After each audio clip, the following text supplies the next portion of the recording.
우리 윤상열 박사님도 아시는데 이강구 목사님 강화도에서 금식원 하시는 분 아시나요? 네. 예. 용찬대다 감사합니다. 근데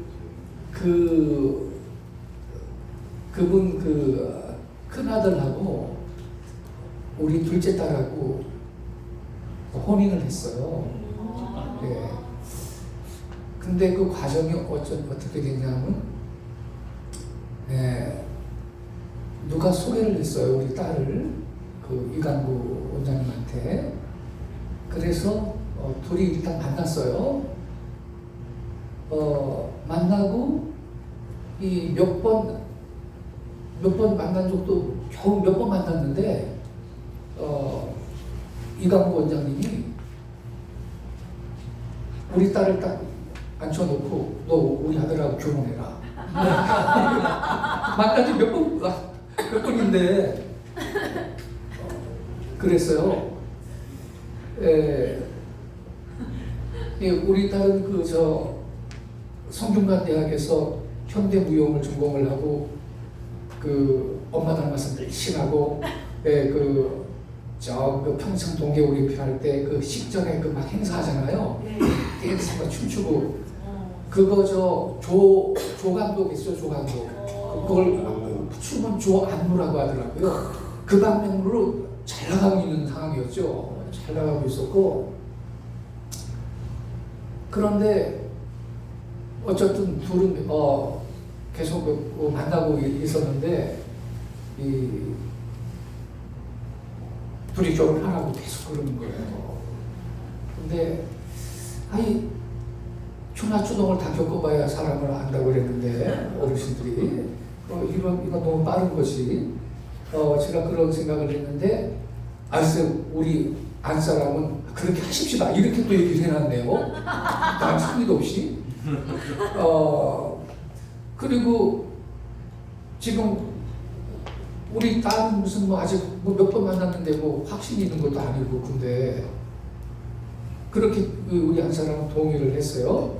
둘은 또 계속 만나고 있는데 그래도 교제는 좀 해봐야 되지 그렇게 결정을 하면 되겠느냐고. 근데 이 강구 원장님이 세게 그냥 밀어붙이고 계시는 상황인데, 그래서 제가 기도했죠. 하나님, 이렇게 진행을 해도 되는 거예요? 그래서 만난 지 몇 번 되지도 않았는데 결혼을 결정하고 이런 식으로 진행을 해도 되는 겁니까? 하나님 알려주세요. 이게 지금 제대로 가는 길입니까? 알려주세요. 그렇게 제가 기도했다 이 말입니다. 그런데 있잖아요. 며칠 있다가 범상치 않은 꿈을 꿨네요. 제가요 승용차에 딱 운전석에 앉아가지고 뻥 하면서 이제 도로를 운전을 하면서 쫙 가고 있는 거예요. 그런데 운전하다가 쭉 가는데 이 앞에 유턴 표시가 그려져 있더라고요. 유턴 표시가. 그러니까 내가 운전하다가 유턴을 했지. 그래가지고 쫙 가는데 유턴해서 가자마자 이쪽에 교통 순경이 딱 나를 쓰라 그러는 거예요. 그래서 제가 이제 유리문을 내리고서는 왜 그러세요? 그랬죠. 그랬더니 왜 유턴했냐? 나 물어요. 그래서 저 바닥에 유턴 표시 보고 내가 유턴했는데요. 그랬더니 아니래, 거기서 유턴하면 안 된대. 그냥 쭉 가야 된대. 그래서 그런 법이 어디 있어요? 난 유턴 표시를 분명히 보고 했다니까요. 유턴을. 아니래, 그냥 가야 되는 거래. 그러면서 유턴하면 안 된대. 그러면서 덩치 그 깍지를 딱 끊어주는 거예요, 나를. 근데 꿈이라도 내가 너무 억울한 거야. 너무 속상하더라고요. 이런 무슨 다니냐, 이거 진짜 대한민국 경찰에다 써봤나, 너무 분이 나고 그러는 거예요, 꿈이라도. 그런데 이제 제가 그게 아침에 깼는데 이 꿈이 도대체 계속 생각이 나고 없어지지가 않아요, 내 마음에. 그래서 아내한테 이 얘기를 했죠. 내가 이런 꿈을 꿨다. 이게 무슨 뜻일까? 그랬더니 아주 심플하게 해석을 해주더라고요. 돌아가지 마라. 그냥 쭉 진행해라. 그러더라고요. 그런 뜻이래요. 그러니까 그 말 듣고서야 내가 기도한 게 생각이 나는 거야. 예? 하나님 이렇게 쭉 진행해도 되는 거예요? 내가 그랬잖아요. 그러니까 내가 할 말이 없더라고요. 그래서 주님이 이렇게 멋지신 분이에요. 그래서 저도 허락을 했어요. 허락을 했는데 둘이 지금 잘 살고 있습니다. 이 원장님 아들은 우리 교회 지금 부목사로 이 사역을 잘하고 있고요. 네. 그리고 인천 유나이티드 축구 선수 출신이거든요. 키도 막 1m 90대요. 운동을 한 사람들이 나는 거친 줄 알았는데 운동만 있기 때문에 오히려 순수해요. 예, 굉장히 순수하고요. 예, 다른 걸 모르고 그래요. 그래서 하나님께서 계획하신 게 있겠구나. 지금도 그런 생각을 하고 앞으로 둘이 하나님 사역을 잘하리라 이렇게 제가 믿고 있습니다. 또 한 가지는요. 인도잖아요. 인도 꿈을 통해서 인도한다고요.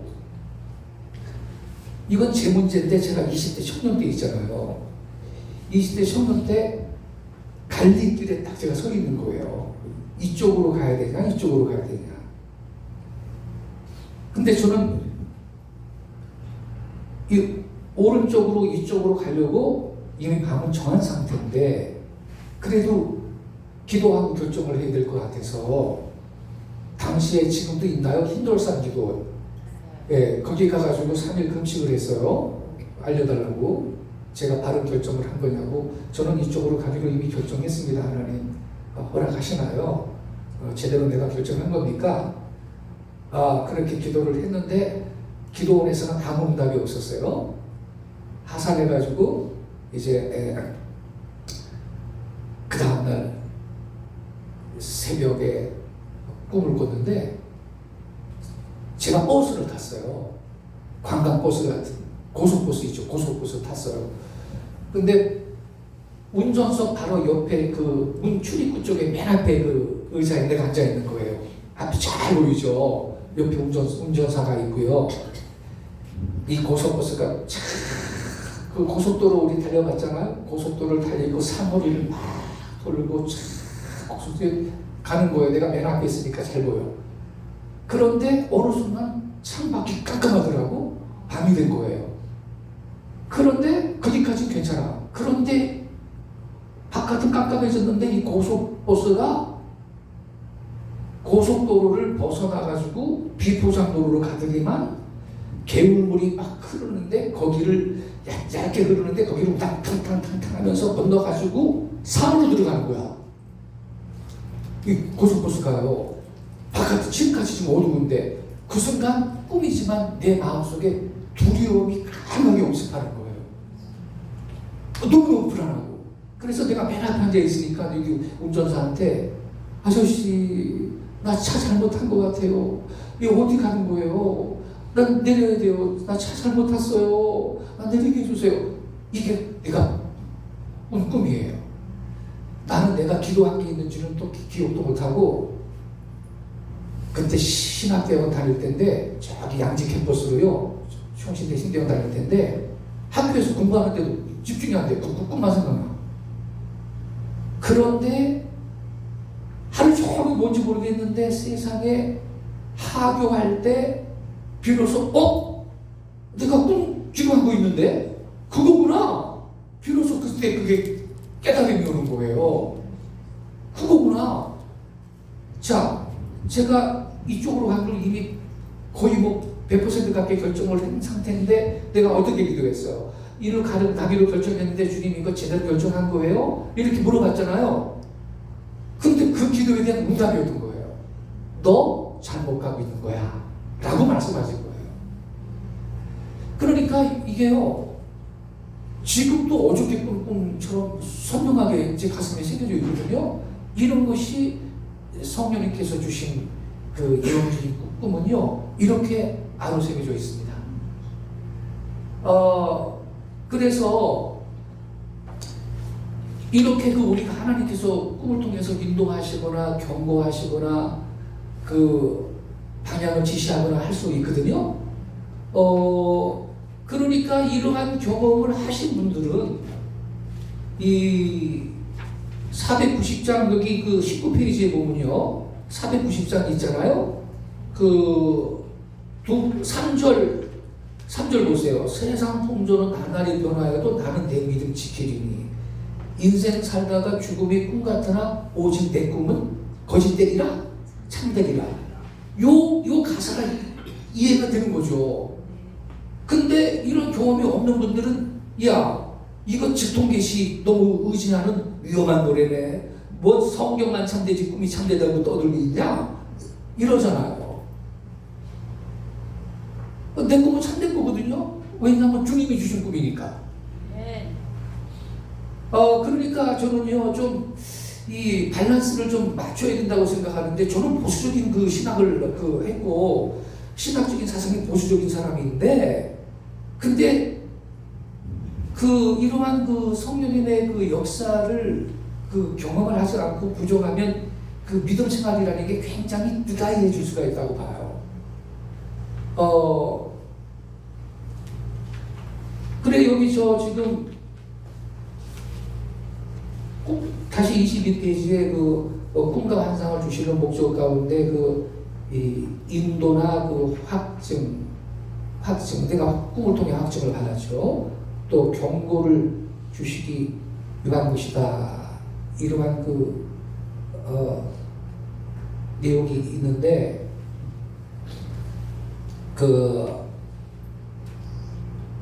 하나님께서는 오늘날에도 우리를 때로는 꿈을 통해서 환상을 통해서 인도하시고 요새과 같이 이러한 그 방법으로 의사소통을 하시는 그 하나님을 알고 또 그 음성을 바로 그 해석할 수 있는 요셉과 같은 그러한 믿음의 사람들을 주님은 지금도 부르고 있다고 저는 확신하고 있습니다. 예. 자, 그러면 오늘은요, 이 1페이지로 가서요, 방언의 은사에 대해서 공부를 하겠는데, 여러분, 혹시 여러분들이 방언 기도 하다가 이 방언을 내가 하는데 이 방언의 그 억양이 뭔가 좀 프랑스 말을 하는 것 같다 그러면 어머, 내가 프랑스어 방언 받았나 봐, 이런 생각할 때 있거든요, 기독교 신자들이. 근데 그거 아니거든요. 전혀 아니거든요.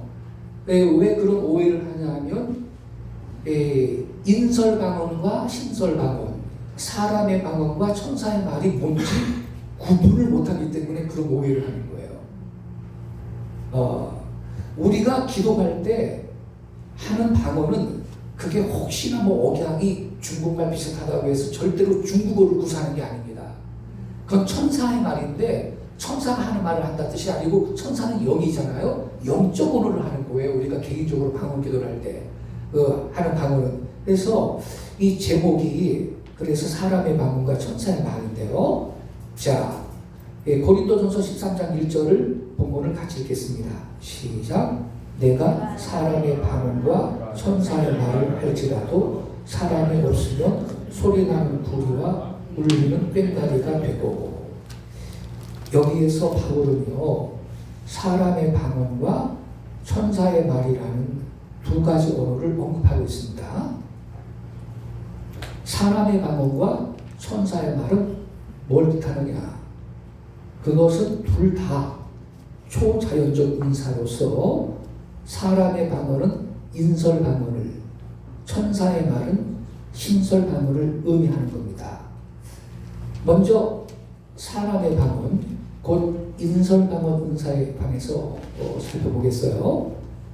이 사람의 방언은 뭐냐? 내가 모르는 외국어를 갑자기 구사하는 거예요. 사람의 방언이란 내가 알지 못하는 외국어를 갑자기 말하는 것이다. 근데 자기는 무슨 말을 하는지 이해를 못해. 외국어 공부한 적이 없었기 때문에. 자기는 무슨 말을 하는지 이해하지 못하나 듣는 자들 중에 누군가는 이해할 수 있는 사람의 말이다라는 거예요. 이것은 사도행전 2장의 방언으로서 외국어 방언의 은사를 뜻합니다. 사도행전 2장 6절부터 8절하고 11절 같이 읽겠습니다. 시작. 이 소리가 나매 큰 무리가 모여 각각 자기의 방언으로 제자들의 말하는 것을 듣고 소동하여 다 놀라 귀히 여겨 이르되 보라 이 말하는 사람이 다 갈릴리 사람이 아니냐. 우리가 우리 각 사람의 난것 방언으로 듣게 되는 것이 어찌니요. 우리가 다 우리의 각 방언으로 하나님의 큰일 말함을 듣는다다 하고. 자 보세요. 오순절에요 120문도들이 성령 충만받고 방언으로 말을 했는데 그 방언으로 말하는 것을 들었던 사람은요 흩어져 살고 있던 신실한 유대인들이었습니다. 사도행전 2장 5절에 보면요 그때 경건한 유대인이 천하 각국으로부터 와서 예루살렘에 묵어하더니 그랬거든요.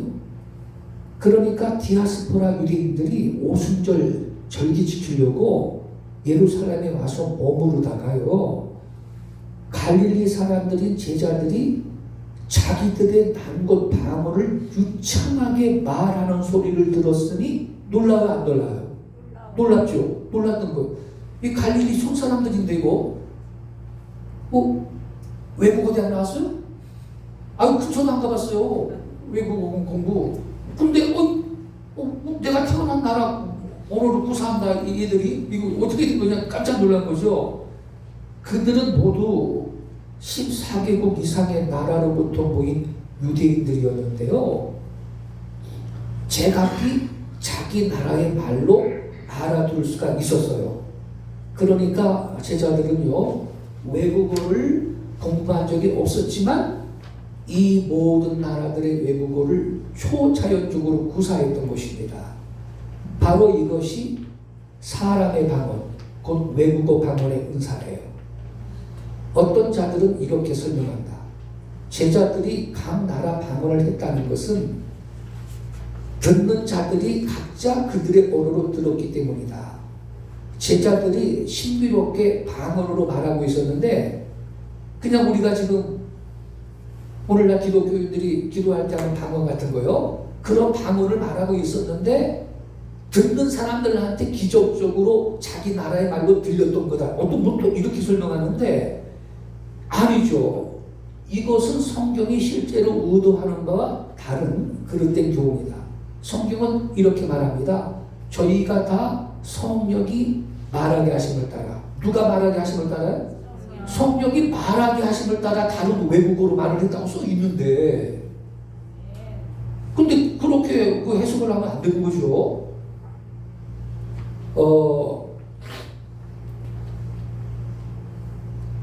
지금도 계속되는 외국어 방언의 은사. 어떤 청년은 4-5개 국어를 유창하게 말할 수 있는 사람인데 그의 말을 전혀 이해하지 못하는 낯선 외국인과 오랜 시간 대화를 나누었다.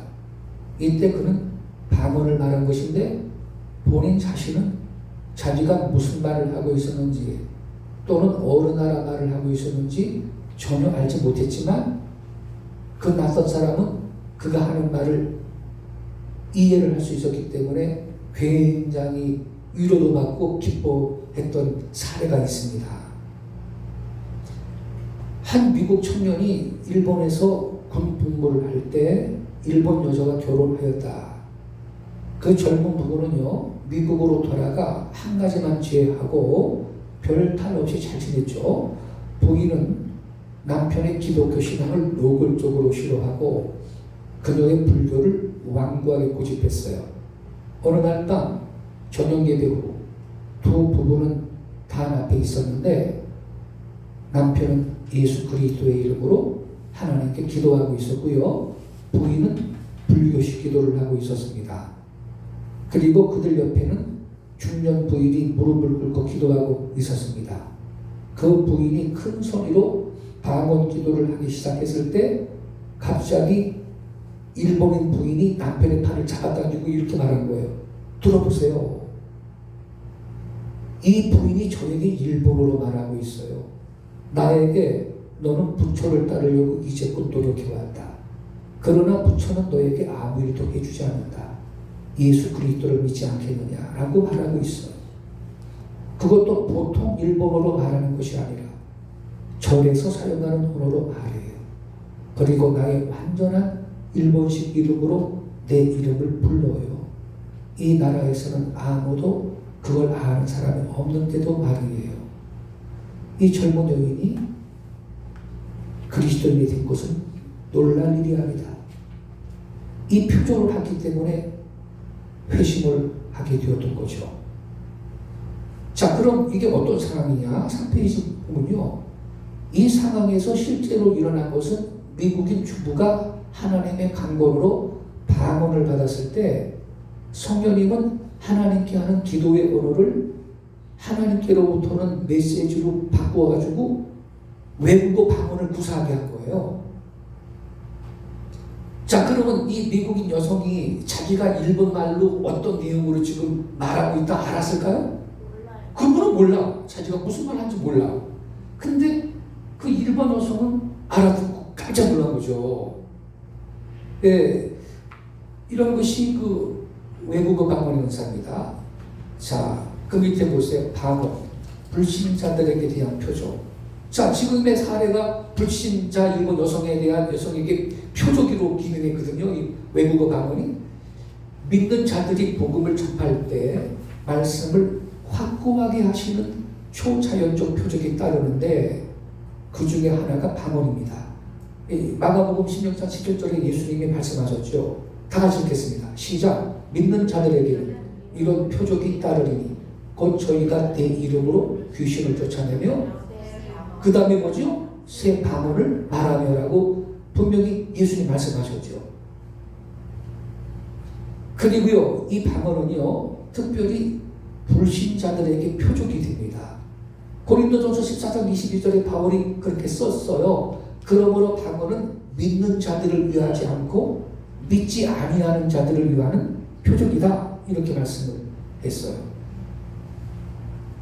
그리하여 오순절 성령 강림시에 새 방언을 말한 이 초자연적 표적은요, 그날에 3,000명이 구원받는 역사를 초래했는데, 왜냐하면요, 여러분, 1페이지로 다시 가봐요.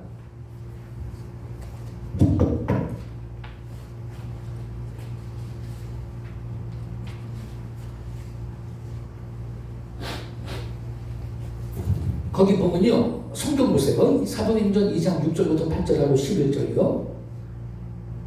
이 소리가 나며 큰 무리가 모여 각각 자기의 방언으로 제자들이 말하는 것을 듣고 소동하여 다 놀라 기이 여겨 이르되 보라, 이 말하는 사람이 다 갈릴리 사람이 아니냐. 우리가 우리 각 사람의 남것 방언으로 듣게 되는 것이 어찌니요. 그 다음에 봐요. 우리가 다 우리의 각 방언으로 뭐를 듣는다 그랬어요? 하나님의 큰 일 말함을 듣는도다 그랬어요. 그러니까 120문도가 외국어 대학 다닌 적 없지만 지금 있죠. 외국어를 구사하면서 열심히 방언을 하는데, 예? 그 내용은 뭐냐? 하나님의 큰 일에 대해서 막 지금 방언으로 떠들고 있었던 거예요. 그러니까 이것이 그 다음에 베드로가 설교해야 했을 때 3,000명 넘게 회개했잖아요. 베드로가 설교 잘해가지고 은혜 받아가지고 3,000명이 회개한 겁니까? 먼저 성령님께서 이렇게 역사를 하셨기 때문에 베드로의 설교가 효과가 있었던 겁니다. 네. 이미 지금 있죠. 하나님의 큰일 말하는 거를 다 듣고 있었던 상태예요.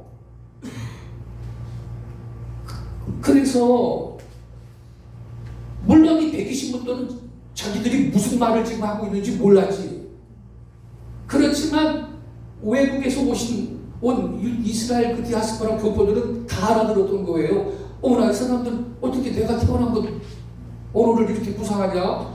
그러면서 하나님이 큰일 말하는 걸 다 이미 들은 상태에서 베드로가 설교를 했을 때 3,000명이 그날 회개를 한 역사가 있었던 거예요.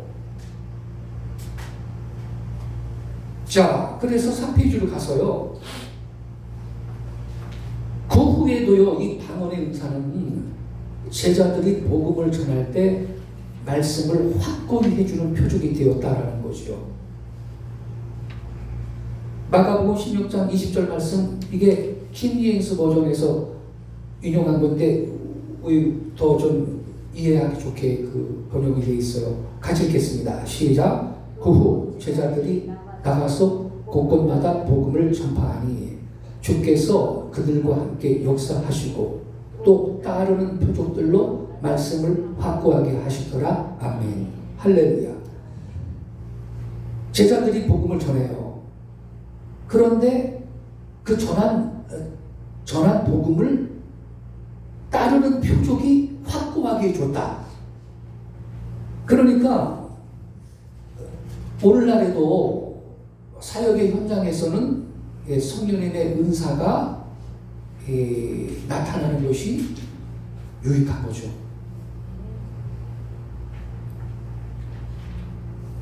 어떻게 방언의 은사가 믿지 않는 자들에게 표적이 될 수 있느냐? 방언의 은사는 그것이 사람의 방언이든 인설방언이라고 합니다.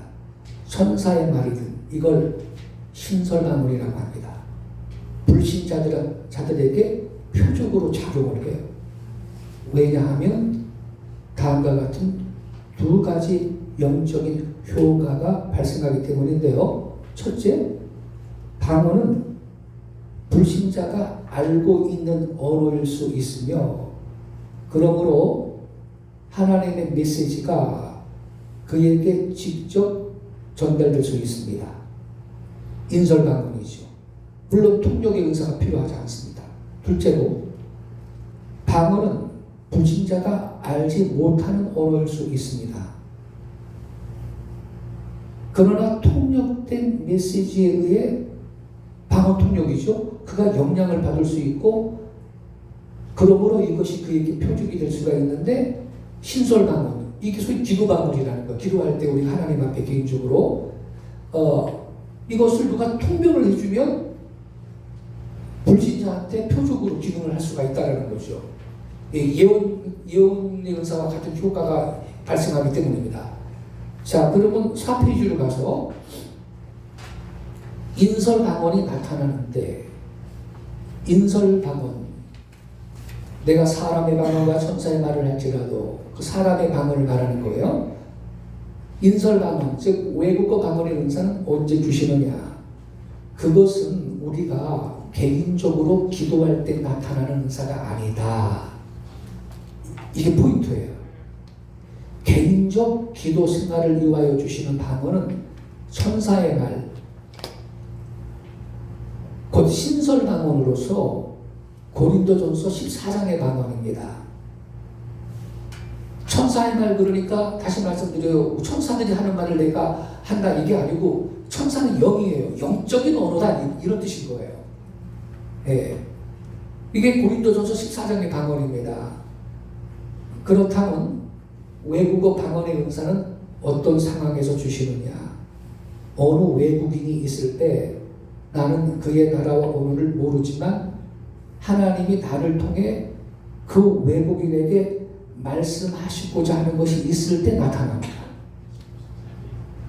예, 그런 거로 우리가요 개인적으로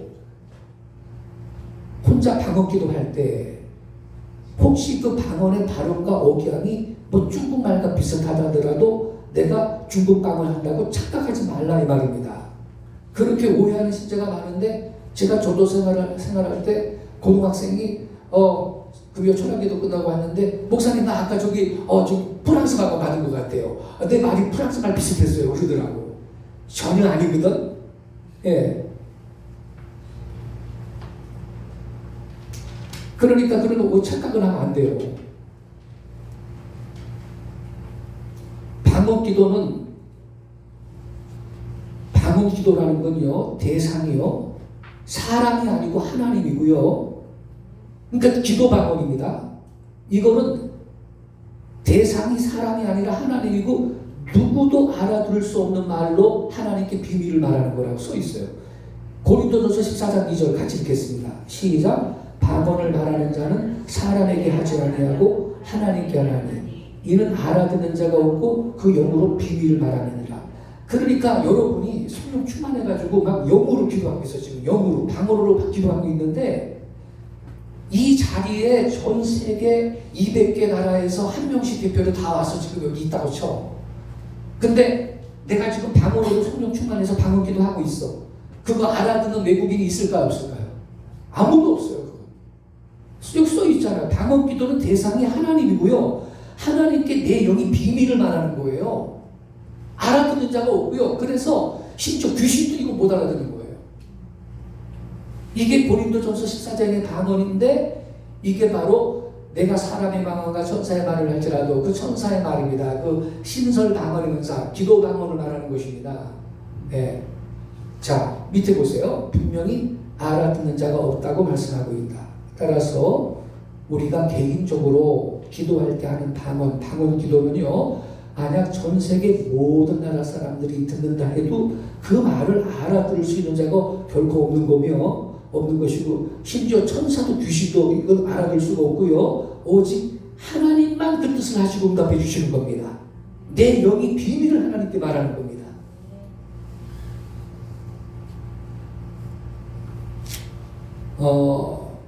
그러나 누가 통변의 은사를 가지고 통변을 해줬다 그러면 비로소 그때 알아들 수가 있는 거죠. 그렇지 않은 한 이거는 알아들 수가 없는 겁니다. 자, 밑에 결론. 선교사들이 외국어를 성실히 공부해야 할 이유. 낯선 땅에서 선교사들이 사역을 시작할 때 사람의 방언, 즉 인설 방언은 큰 힘이 됩니다. 그러나 선교사는 외국어 공부를 소홀히 해서는 안 됩니다.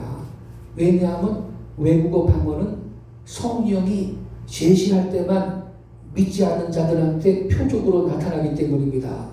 우리가 기도 방언처럼 항상 내가 뭐 하고 싶을 때 하는 게 아니다 이 말이지, 여러분. 또한 비록 외국어 방언을 그리스도를 전하는 도구로 한때 사용한다 하더라도 언제 다시 그 특별한 언어를 받게 될지 알지 못하기 때문이죠. 그러므로 인설 방언의 위력만 믿고 외국어 공부 끝낼 생각 아예 하지 말아야 됩니다. 할렐루야. 기본적으로 영어 공부하고 내가 또 그 나라에 가면 다른 나라면 그 나라 그 언어도 공부를 할 필요가 있는 거죠. 5페이지. 사람의 방언도 천사의 말도 다 구하라. 오늘날 우리가 기도할 때 일상적으로 사용하는 방언은 천사의 말, 즉 신설 방언입니다. 그것은요 고린도전서 14장의 방언이에요. 그러나 사람의 방언, 곧 인설 방언도 있죠. 그것은 사도행전 2장의 방언으로서 믿지 않는 자들이 있을 때 그 불신자를 위한 표적으로 주시죠. 또한 미전도 종족에게 복음을 전하려는 선교사들의 사역을 돕기 위해서 허락해 주시기도 하는 것입니다. 이 초자연적 외국어 방언의 은사는 앞으로 마지막 대추수를 위해 더 많이 나타나게 될 것입니다. 왜냐하면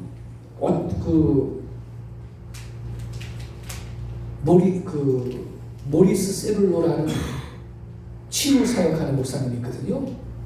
모리스 세룰로라는 치유 사역하는 목사님이 있는데 아프리카 같은 데 천막 쳐놓고 또 그냥 그 치유 집회하면 그 치유의 능력과 기적들이 굉장히 나타나는 그러한 그 사역자인데 70년대, 80년대 활발하게 사역했고 지금은 이분이 연세가 80이 넘어서 이제 사역은 거의 내려놓으신 상태인데요. 이분이 한국에 왔을 때 이제 제가 그 집회 현재 참석했는데 이렇게 말을 하더라고요. 성경에 보면 여러분 이 성전의 나중 영광이 처음 영광보다 크리라 이런 말씀이 있죠. 학개서에. 예? 이 전에 나중 영광이 처음 영광보다 크리라. 이거를 이분이 영적으로 풀어주더라고요. 신약적인 관점에서 볼 때 성전은 교회죠. 교회거든요. 근데 이렇게 말을 하더라고요. 나중 교회의 영광이 처음 교회의 영광보다 클 겁니다. 그러더라고요. 그러면서 뭐라 그러냐면 예수님이 재림이 가까운 마지막 때가 되면 이 초대교회 때 이렇게 좀 조금씩 드러났던 이 성령님의 강력한 능력들이 더 강력하게 나타나서 마지막 대추수를 위해서 사역하는 종들을 통해 역사를 이룬다는 거예요. 제가요 요즘에 그 묵상하면서요, 이게 정말 필요하다. 왜냐하면요, 어떻게 보면 초대교회 때보다 지금 전도하는 게 더 어려운 세상입니다. 그렇지 않을까요? 지금이 훨씬 어려운 시대를 우리는 지금 사역하고 있는 거예요. 그러니 성령의 능력이 더 세야지. 할렐루야. 훨씬 어려워요. 지금은 복음 전하기가 더 어려운 시대에 우리가 있기 때문에 제가 그래서 그게 저는 그 모리스 셀러 목사님의 그 말이 저는 지금 믿어지는 거예요. 나중 교회 영광이 처음 교회 영광보다 더 클 거라고 그러더라고요. 예. 그러니까 우리가 믿음으로 구할 필요가 있어요. 자, 그러면요, 이제 두 번째로 가서 신설반은 천사의 말을 좀 자세히 살펴보도록 하겠습니다. 6페이지.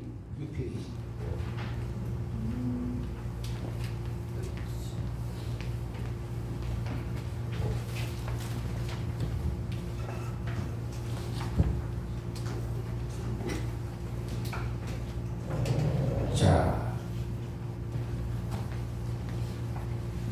본문 다시 보겠어요. 사람의 방언과 천사의 말, 2입니다. 내가 사람의 방언과 천사의 말을 할지라도 사랑이 없으면 소리나는 구리와 울리는 꽹과리가 되고, 고린도전서 13장 1절, 고린도전서 13장 사랑장이죠. 제가 고등학교 다닐 때 교회에서 이 고린도전서 13장 암송대회가 있었는데 열심히 암송대회해가지고 암송해가지고 상 받은 기억이 납니다. 그런데 그때는요, 몰랐지, 사람의 방언과 천사의 말을 할지라도, 사람의 방언은 뭐고 천사의 말은 뭔지 그냥 모르고 그냥 외웠죠, 그때는. 근데 이제 나중에, 이게 이렇게 다른 거구나, 제가 그 정리를 하게 되었죠. 여기에서 바울은 사람의 방언과 천사의 말이라는 두 가지 언어를 언급하고 있다. 사람의 방언이란 사도행전 2장에 나타난 외국어 방언의 은사로서 내가 알지 못하는 외국어를 성령의 능력으로 갑자기 말하는 것이다. 천사의 말은 고린도전서 14장의 방언으로 내 영이 하나님께 비밀을 말하는 이 따옴표가 중요해요. 영적 언어다라는 겁니다.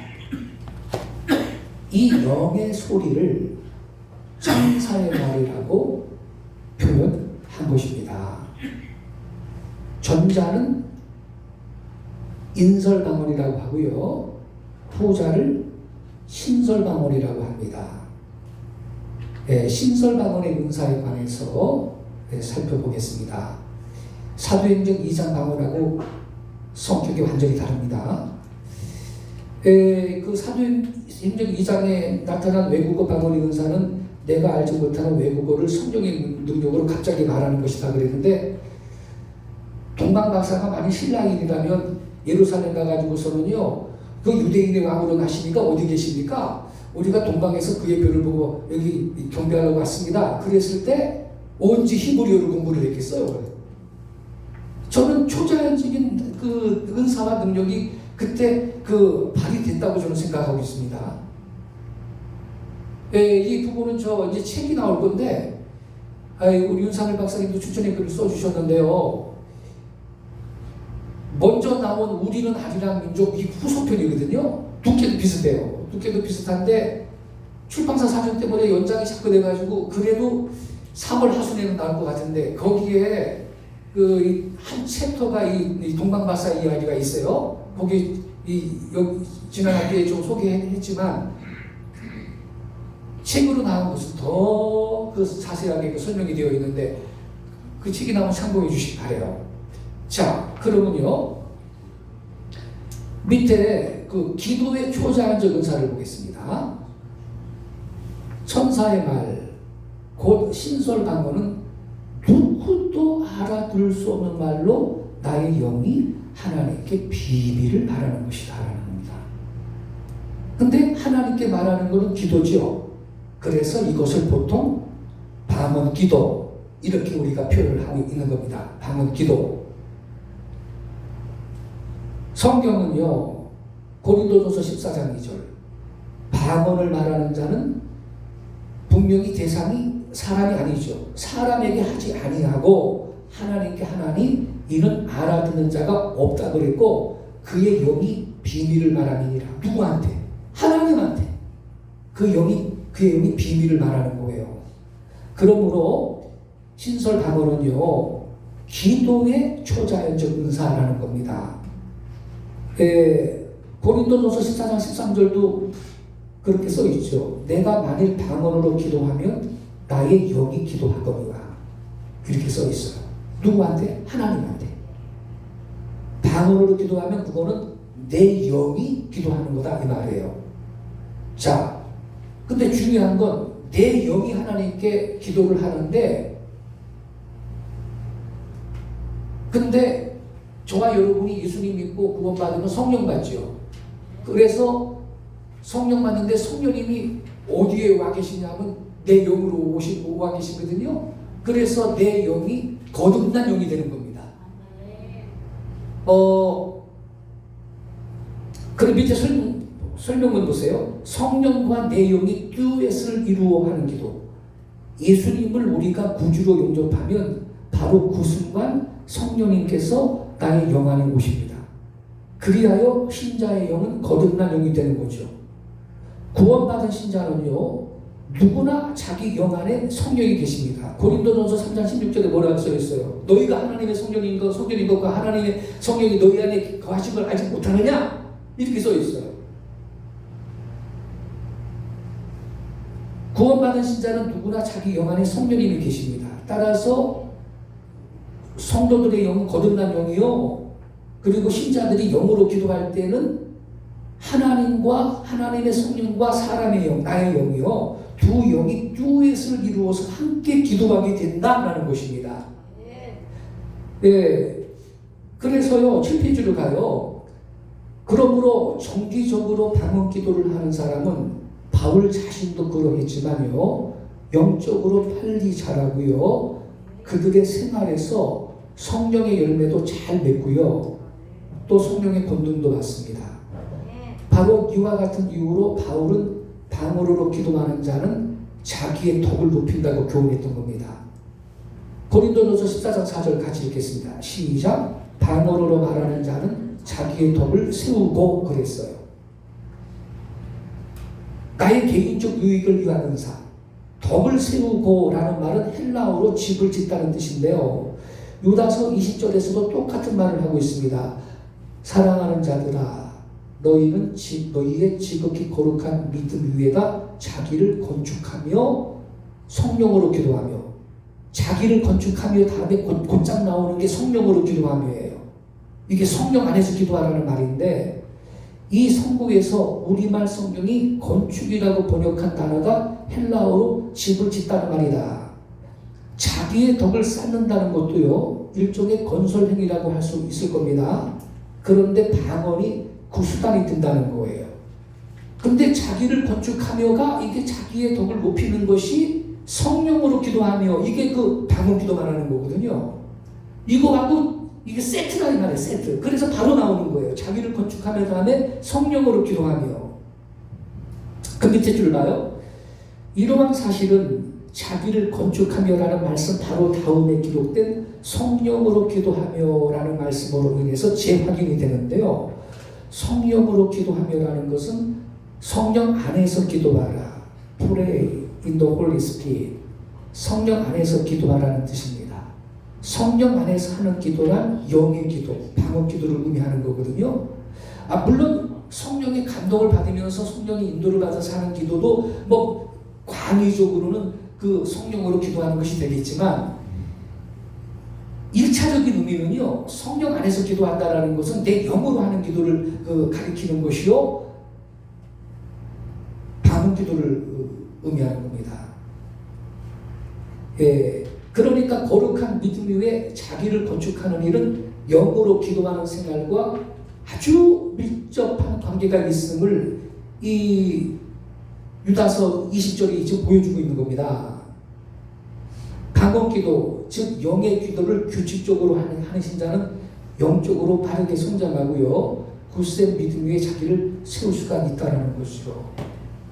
그래서 다른 모든 은사들은 남을 섬기기 위한 은사지만, 보세요, 예언 은사도 그렇고 병 고치는 은사도 그렇고 영분별의 은사도 그렇고 믿음의 은사도 그렇고, 예? 이거 남을 섬기기 위한 은사지만 방언의 은사만큼은 예외로 나의 덕을 위한 것이다 라는 것입니다.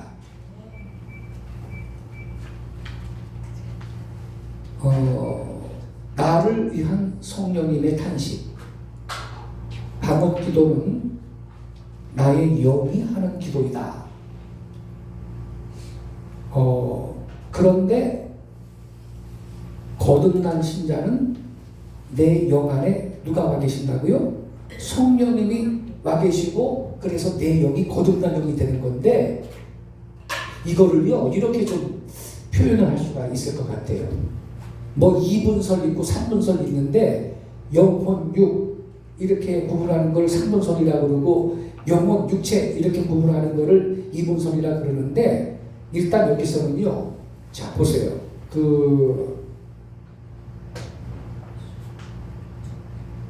성전으로 보면요, 성전이 성막이, 옛날에 성막이 있는데 여기 동쪽에 문이에요. 동쪽에 문이 있고, 문, 동쪽 문으로 들어가면 성전 뜰이 나오잖아요. 뜰.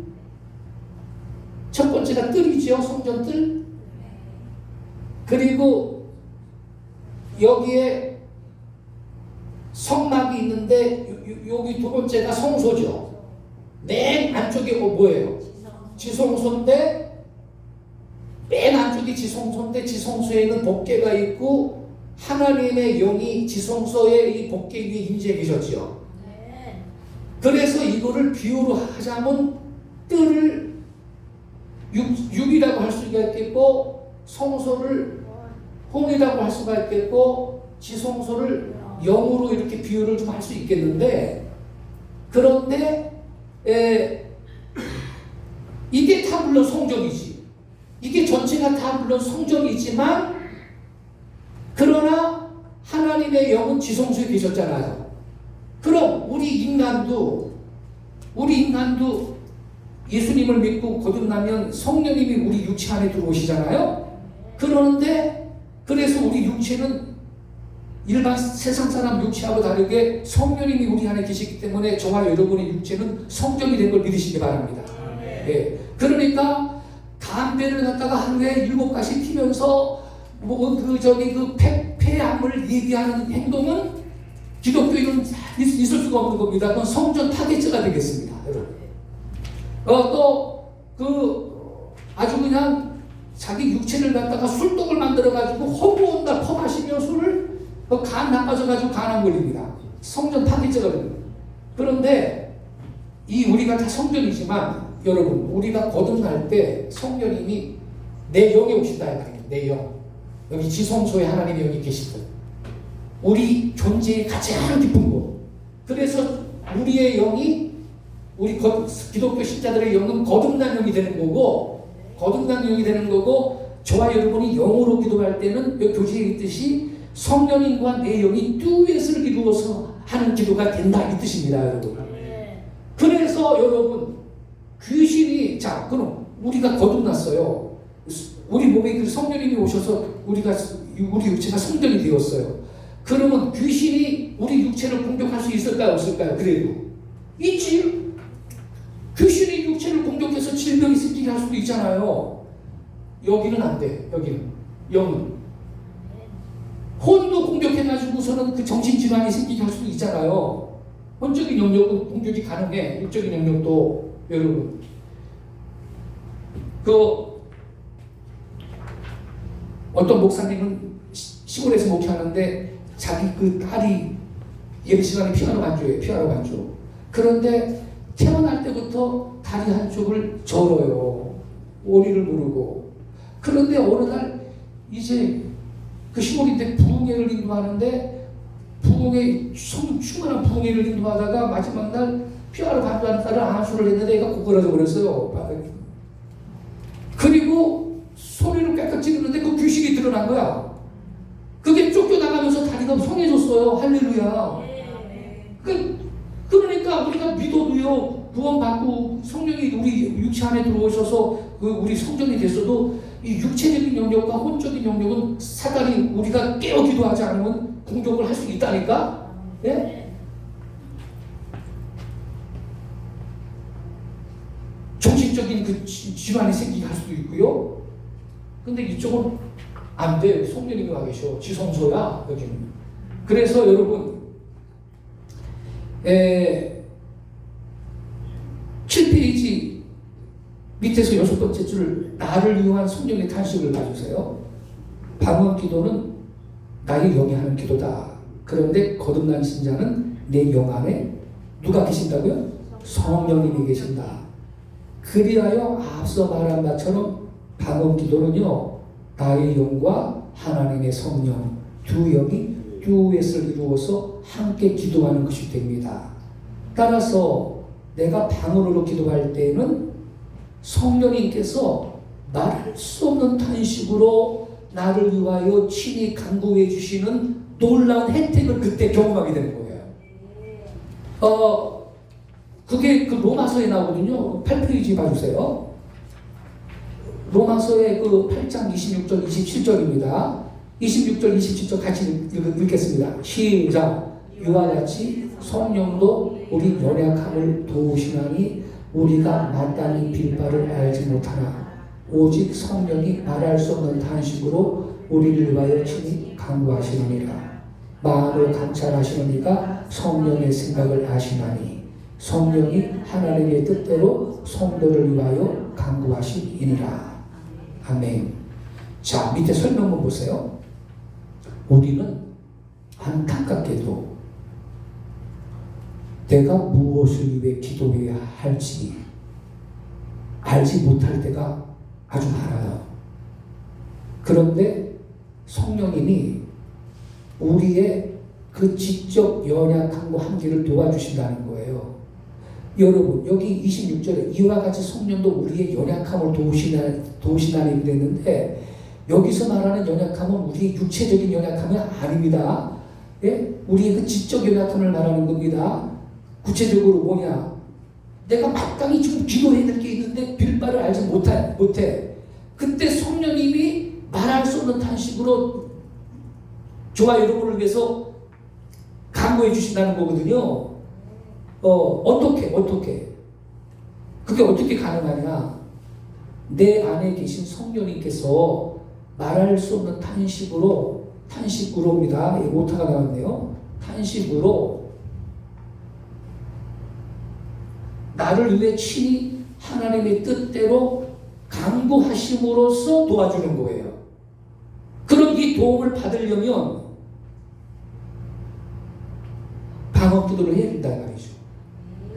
그런데 실제로 그것은 어떻게 이루어지는 것이냐? 내가 방언으로 기도할 때라는 거예요.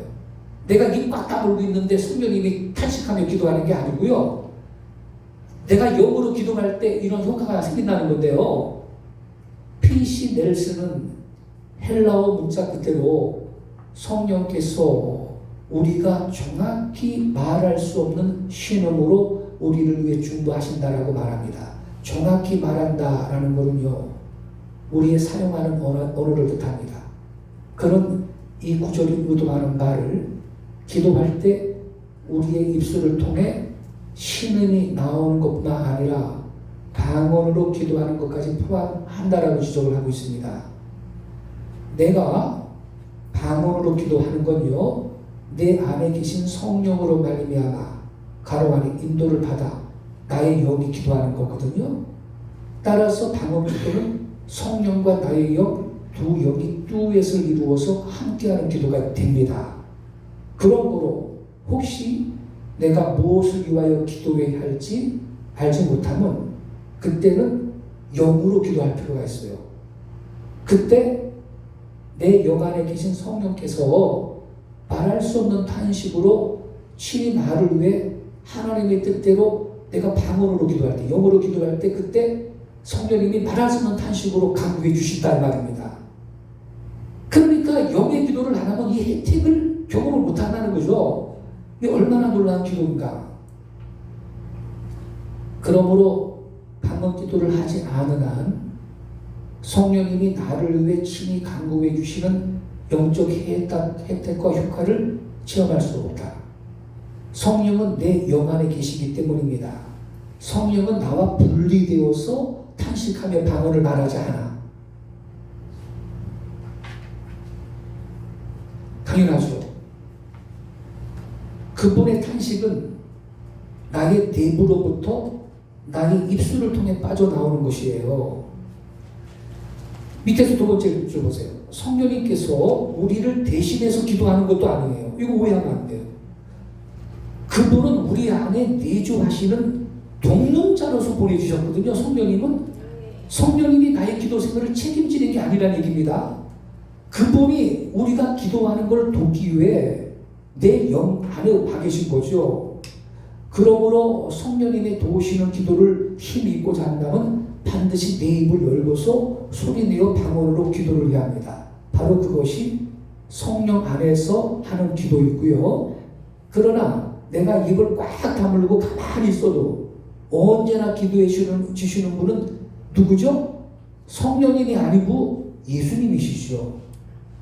예수님은 지금 하늘에서 대제사장으로 나를 위해 항상 중보하고 계시기 때문입니다.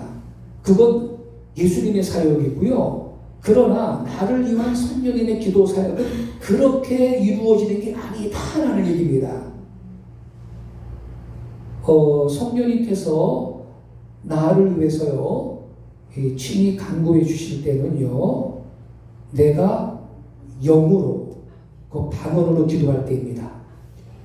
그분이 맡으신 사역은 대제사장 사역이 아니라 내 안에서 나를 인도하시며 위로하시고 도와주시는 사역이기 때문이죠.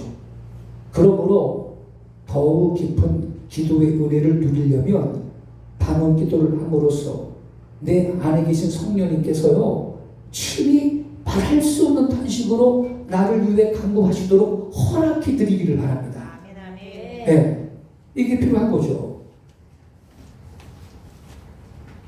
그러니까 이것도 균형을 잡아야 되죠. 내 지성으로 내가 알아들을 수 있는 말로도 기도를 충분히 하고 그리고 영으로도 기도하는 이 생각이 규칙적으로 필요하다 이 말인 것입니다.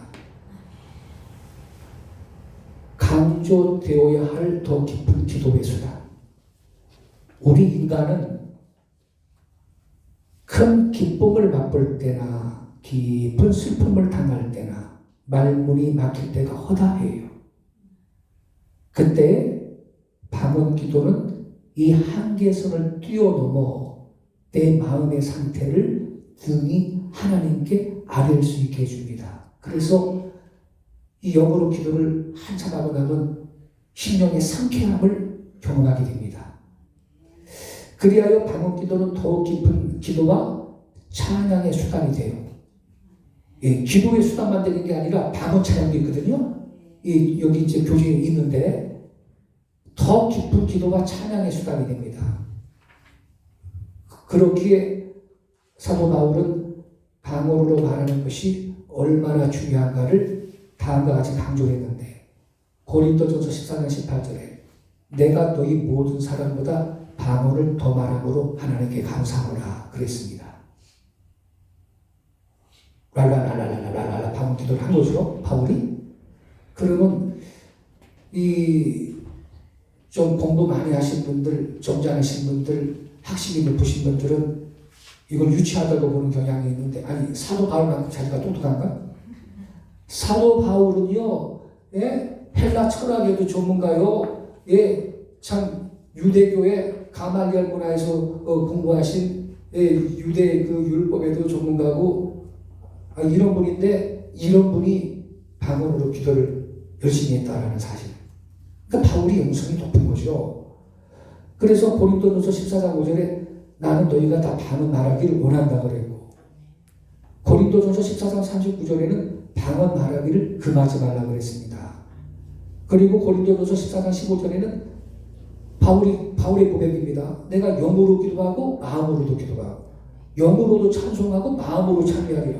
이게 균형 있는 기도 생활 하겠다는 겁니다. 영으로도 기도하고 마음으로도 기도하고 우리가 이러한 부분을 따를 필요가 있는데 어떤 분들은요 이걸 잘 모르니까 하시는 말씀이겠지만 저는요 참 두려워요. 그런 말씀 하시는 분들 보면 이 방언 은사는 초대교회 때 잠깐 있다가 끝난 거예요.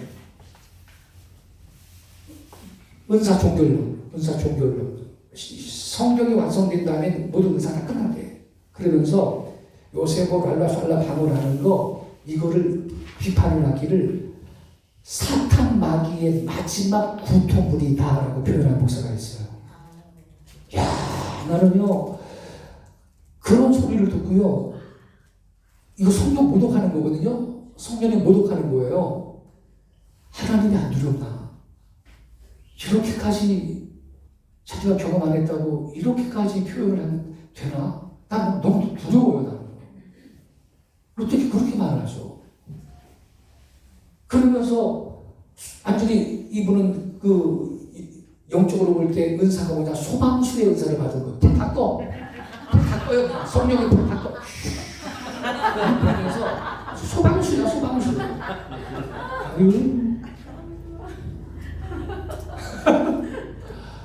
아이고 그러니까 여러분 우리가요 주의해야 됩니다. 그렇게 함부로 하면 안 되지.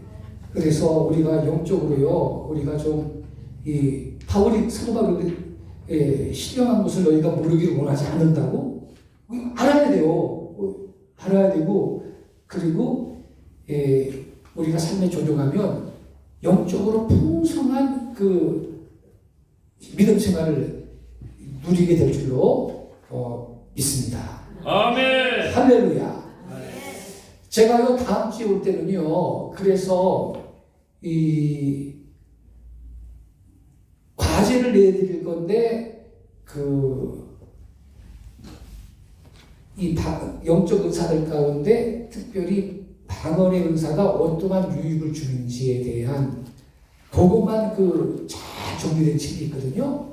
그 책 제목을 제가 좀 적어드리고 레포트를 쓰시도록 제가 좀 숙제를 드릴 건데 여러분이 그 책을 보면요 이게 굉장히 중요한 거구나 그걸 재확인하게 되실 거예요. 여기는 지금 개론적인 차원의 공부를 하는 거예요. 지금 모든 은사에 대해서.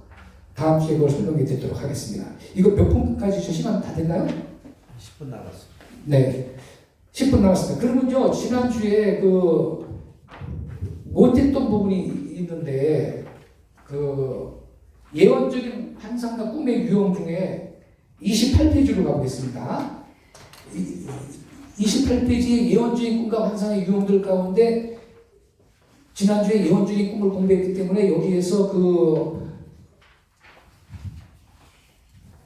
예언적 꿈의 유형들 31페이지를 먼저 우리가 공부했거든요. 그래서 앞에 거를 하고 마치도록 하겠습니다. 자, 28페이지 봐주세요. 예언적인 꿈과 환상의 유형들.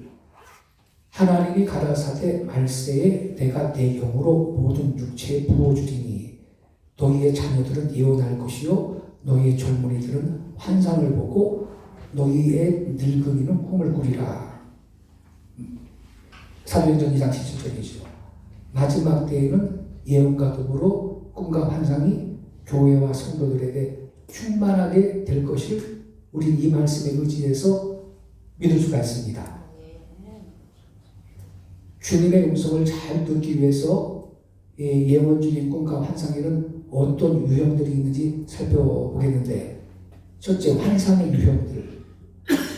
환상은 꿈과 달리 잠이 든 상태가 아닌 의식이 깨어있는 중에 받는 것이다.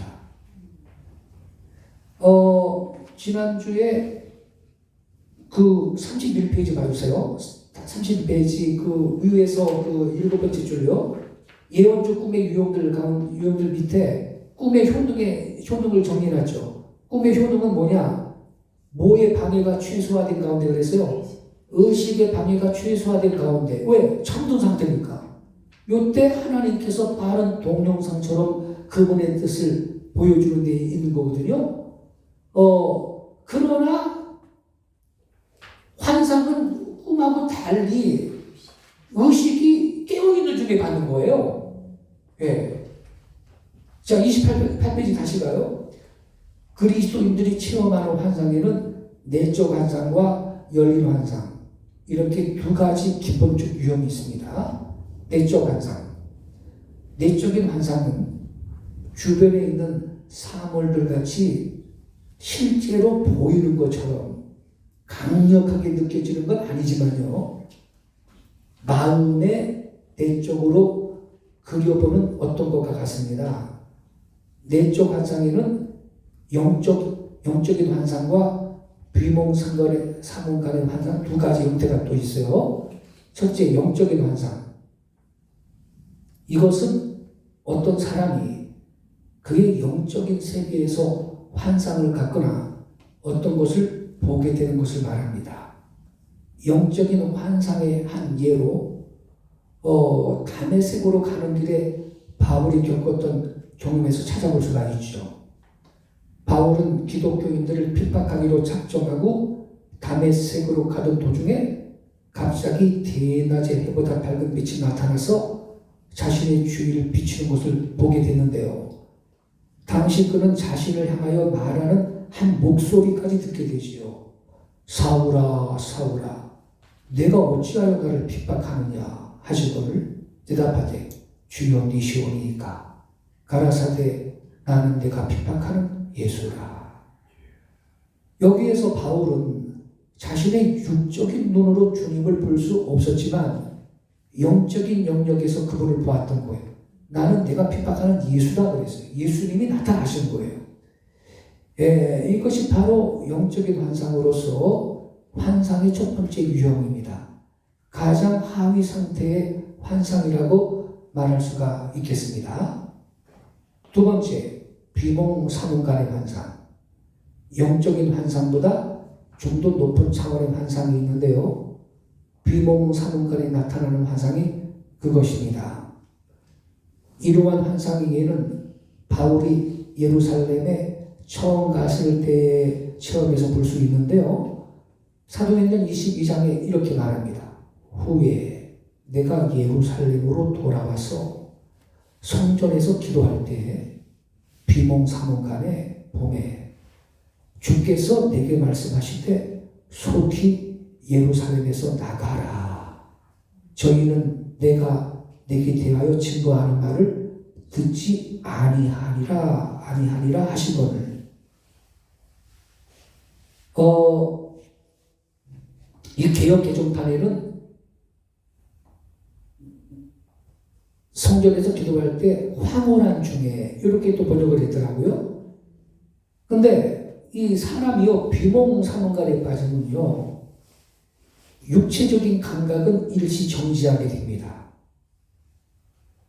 그는 자신이 어디에 있는지, 그가 신체적으로 접촉하고 있는 것들을 느낄 수가 없어요.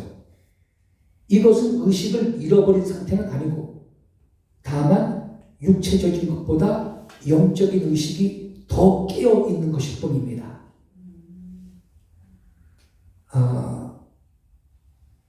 다음은 이민교회인 아틀란타 제일장로교회의 서삼정 목사님의 간증인데, 그분이 쓴 성령의 음성을 들어야 예수 믿는 맛이 난다라는 책에서 인용한 거예요. 이분은 미국에서 목회를 아주 잘하신 분이에요.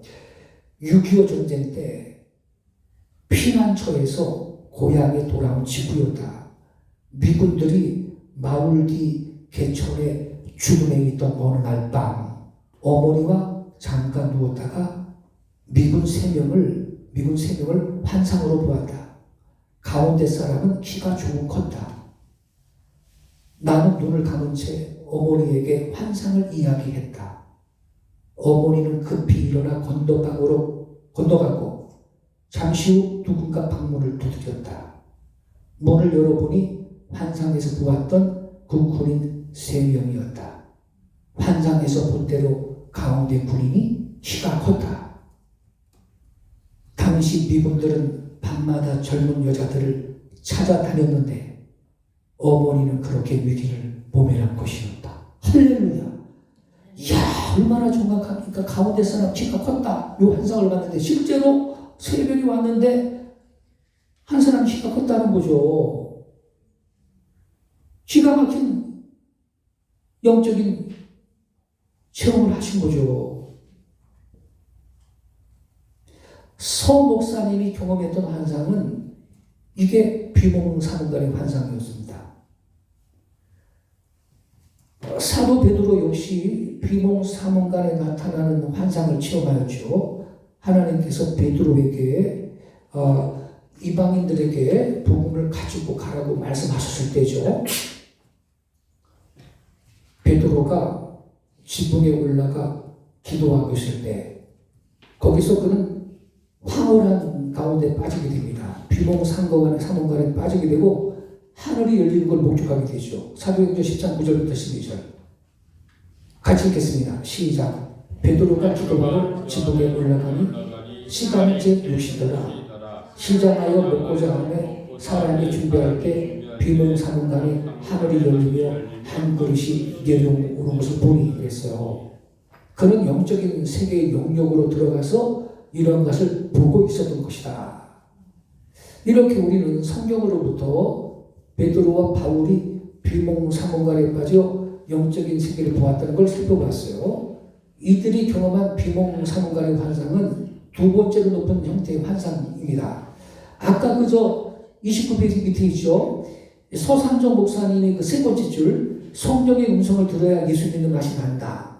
이 두란노에서 나온 책인데 여러분 이것도 꼭 참고 서적으로 읽어보시기 바래요. 이게 두껍지도 않고요. 아주 이렇게 가늘고 크기도 작은 책이니까 읽기 참 좋아요. 비싸지도 않아요. 책도 그래서. 그렇지만 내용이 이론적인 것만 치우친 게 아니고 실제적인 그 내용이 있기 때문에 그 영적인 은사들을 정리하고자 하는 분들한테 유용합니다. 그래서 꼭 그것도 율동을 해주시길 바래요. 자, 그럼 끝으로요. 30페이지 가운데 열린 환상. 열린 환상은 최고의 경지에 이르는 환상으로서 눈을 뜬 상태에서 보는 환상입니다. 이것은 사람의 육체적 감각 기능이 정지되는 것도 아니고요. 눈을 감지 않은 상태예요. 즉 모든 육체적 기능을 갖고 있으면서 동시에 영적인 세계를 맛보는 겁니다. 다시 말하면 열린 환상은 주위의 다른 어떤 것과 똑같이 실제적으로 보이는 환상인데요. 천사의 방문과 같은 것이 이 범주에 해당이 됩니다. 우리는요, 천사들을 실제 차원에서 볼 수 있어요. 주의 천사가 기드온을 방문했던 것 등이 이에 대한 예입니다. 고넬료는 환상 중에 밝게 보면 하나님의 사자가 들어왔다 그래요. 들어와 가는데 그 이름 부르는 걸 체험했는데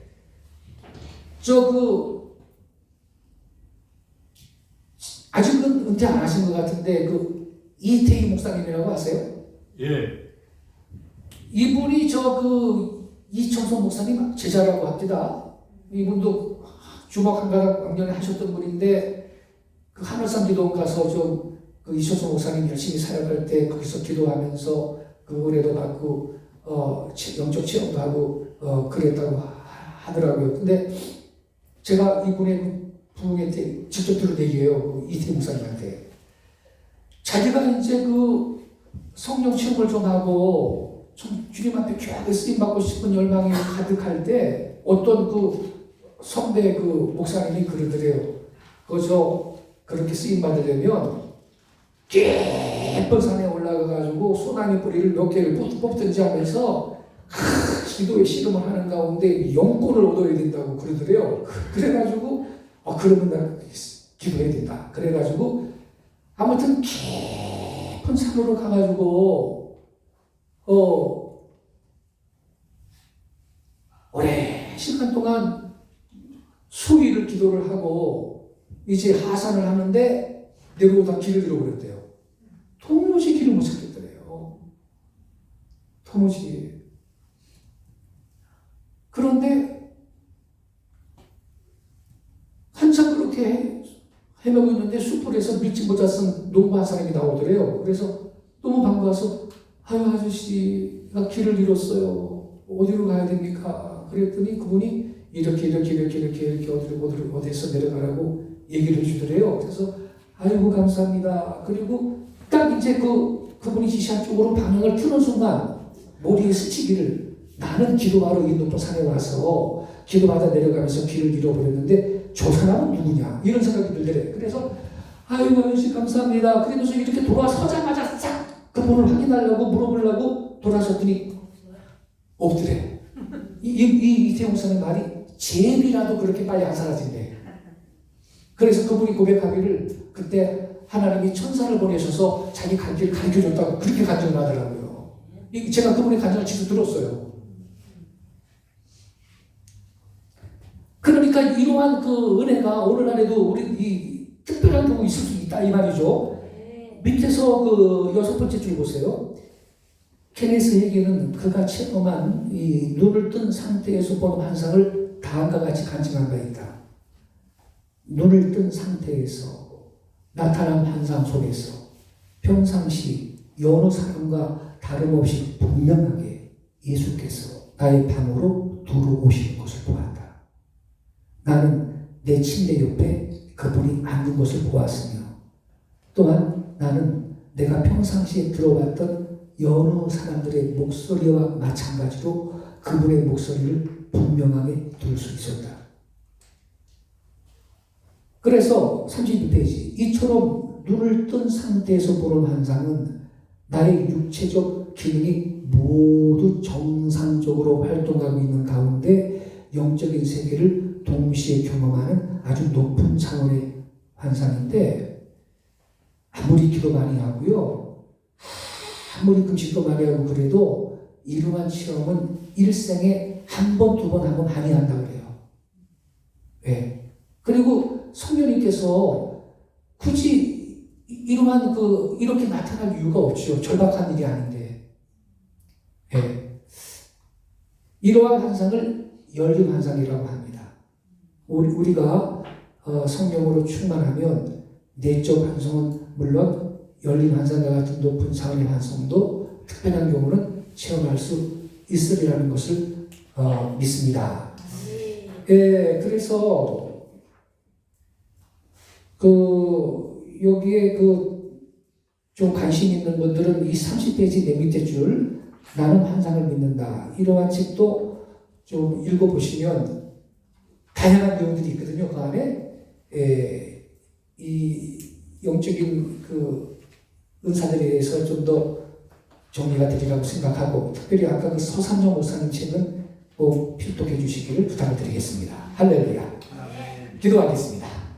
아버지 하나님, 우리는 말씀으로 무장하고 또한 성령 충만함 받아서 성령의 은사들로 무장하여서 우리가 사역의 현장에서 원수 마귀와 싸워 능히 승리하고 따르는 표적으로 우리가 전하는 말씀을 확고하게 해주시는 그 하나님의 은혜를 누리면서 사역할 수 있는 종들이 되게 해 주시옵소서. 아멘. 예수님의 귀하신 이름으로 기도하옵나이다. 아멘. 수고하셨습니다.